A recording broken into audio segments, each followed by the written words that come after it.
सर्व राज्यामध्ये जुनी पेन्शन योजना संदर्भात सर्व संघटना आक्रमक असताना अर्थसंकल्पीय अधिवेशनाच्या शेवटच्या दिवशी घाईघाईने सुधारित नवीन पेन्शन योजना ही लागू करण्यात आलेली आहे. तिलाच GPS असे म्हणतात. म्हणजेच काय तर GPS म्हणजेच गॅरंटेड पेन्शन स्कीम. काय तर गॅरंटेड पेन्शन स्कीम. GPS आणि OPS मधला काय फरक आहे ते बघूया आपण. आणि सुधारित नवीन पेन्शन योजना म्हणजेच GPS हे दोन्ही एकच नाव आहे, किंवा तिला इंग्लिशमध्ये काय म्हणतात, revise new pension scheme. Revise new pension scheme अशा प्रकारे बघा. आता जे काही तुम्हाला काय फरक आहे यामध्ये आपण बघूया. तर जी काही OPS होती आपली, जी ओल्ड पेन्शन स्कीम, त्यामध्ये तुमची जी काही सॅलरी असणार होती त्यामध्ये जे 50% तुमच्या लास्ट सॅलरीची तुम्हाला भेटणार होते. बघा, तुमचे जे काही लास्ट सॅलरी असणार रिटायरमेंटनंतर तुम्हाला त्याचे 50% भेटणार होते. परंतु आपली GPSमध्ये तसंच असणार आहे.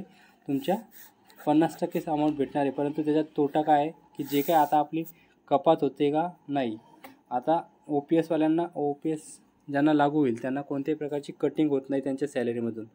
परंतु जे कर्मचारी GPS घेणार आहेत त्या कर्मचाऱ्यांच्या अकाउंटमधून दर महिन्याला 10% गव्हर्नमेंट कट करणार आहे आणि स्वतः ते 14% टाकणार आहे. या कॉन्ट्रीब्युशनने ते तुम्हाला GPS मधली रक्कम देणार आहे. त्यानंतर बघा दुसरं काय आहे, तुमचे शेवटचा पगार जो असणार आहे त्याच्या 50% ती रक्कम तुम्हाला भेटणार आहे. दोन्हीकडे भेटणार आहे. GPSमध्ये पण भेटणार आहे आणि OPSमध्ये सुद्धा भेटणार. परंतु OPSमध्ये कोणत्याही प्रकारची तुमची कटिंग होत नव्हती, परंतु GPSमध्ये तुमची कटिंग होणार आहेत. समजलं एक पॉईंट. त्यानंतर दुसरा काय पॉईंट आहे बघा, OPSमध्ये तुम्हाला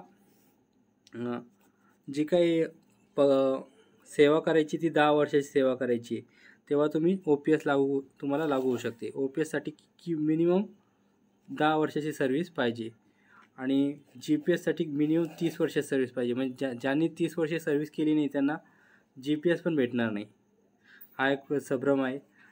जो कर्मचारी लेट उशिरा लागेल, एखादा कर्मचारी 36व्या वर्षी लागणार, त्याची 30 वर्ष सर्व्हिसच भरणार नाही, कारण की 66 वर्षापर्यंत सर्व्हिस करतच नाही आपण. त्यामुळे त्या संदर्भात सुद्धा प्रश्नचिन्ह आहे. त्यानंतर बघूया आपण जी काय पॉईंट तिसरा काय आहे बघा, VRS जी काय व्हॉलंटरी रिटायरमेंट घेत असतो त्यासाठी OPSमध्ये जे काही OPSवाले कर्मचारी आहेत त्यांना VRS ही 20 वर्ष झाल्यानंतर VRS घेऊ शकतात. परंतु तुम्हाला GPS घ्यायची असेल, GPSमध्ये तुम्हाला त्या प्रकारचं कोणते प्रावधान नाही आहे. तुम्हाला कधी लागू होईल, VRS घेता येईल का नाही या संदर्भात कोणत्याही प्रकारचं प्रावधान नाही आहे.